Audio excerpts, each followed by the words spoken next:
ప్రకాష్ ఎలా ఉన్నావు, నువ్వు సిద్ధపడ్డావా అని అడిగా. ఎస్ అన్నా, సిద్ధపడ్డాను. దేవుడు మాట్లాడుతున్నాడన్నా.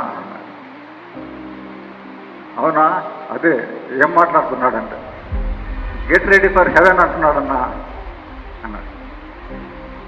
అంత నిశ్చయత, అంత సిద్ధపాటు దేవుడు తనకిచ్చాడు. తర్వాత మాటల్లో ఈరోజు డేట్ అంతా 14th నా 14th కదన్నా ఈరోజు. రేపు నాన్న చనిపోయిన రోజు అన్న. ఆగస్ట్ 15th మామగారు కూడా చనిపోయారు.